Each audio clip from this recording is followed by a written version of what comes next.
Hello, আসসালামু আলাইকুম। Welcome to my new another vlog. তো আজকের ভ্লগটা হচ্ছে আমার রিসেন্টলি মোমো খেতে ইচ্ছা করছে। তো নিজের মতন করেই বানাইছি।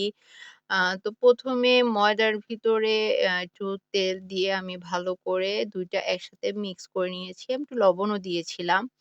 দেন ভালো করে মিক্স হয়ে যাওয়ার পর অল্প পানি দিয়ে এটাকে ডো বানিয়ে আমরা একটা কাপড় দিয়ে কিছুক্ষণের জন্য ঢেকে রাখবো যাতে ডোটা ভালো মতন করে ফুলে।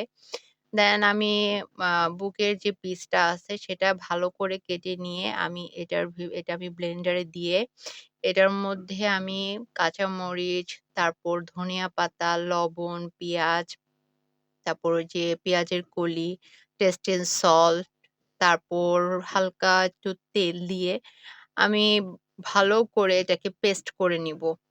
আমি আদা রসুন বাটাও দিয়েছিলাম। আমি সিনটা নিতে ভুলে গিয়েছি। দেন অপর পাত্রে আমি এটাকে রেখে দিব কিছুক্ষণের জন্য।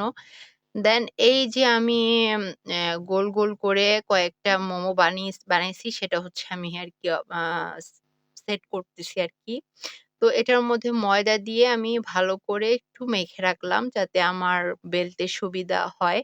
দেন এই যে দেখেন আমি একটা করে বেলতেছি আরকি সুন্দর করে। আমি গোল করে বেলতে পারি না। তারপর এটার মধ্যে আমি হচ্ছে ওই যে মিশ্রণটাকে আরকি দিয়ে দিব। দিয়ে হচ্ছে আমি নিজের মতন করে আমি কি বানাইছি জানি না। আমি এটা ১ম টাইম বানাইছি।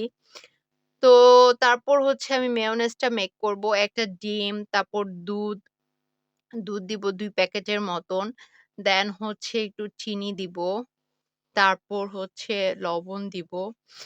আ তারপর মেবি আমি এটার মধ্যে একটা রসুন এড করব। তারপর তেল এড করব পরিমাণ মতন। তারপর এটা ভালো করে ব্লেন্ড করে আমি রেখে দিব। তো তারপর একটা ওই যে পাতিলের ভিতরে ছাঁকনি দিয়ে গরম পানি করে নিয়েছি। তারপর ছাঁকনিটাকে উপরে একটু তেল দিয়ে ব্রাশ করে দেন একটা করে মোমো দিয়ে দিব। তো আজকের মোমোটা আমি এভাবেই তৈরি করেছি। আল্লাহই জানে এটা মোমো হইছে না কি হইছে। কিন্তু খাইতে অনেক টেস্ট হইছে। সবাই আমার পেজটি ফলো করে দিবেন এবং আমার ভিডিওটি লাইক, কমেন্ট, শেয়ার করে দিবেন। সবাই ভালো থাকবেন, সুস্থ থাকবেন।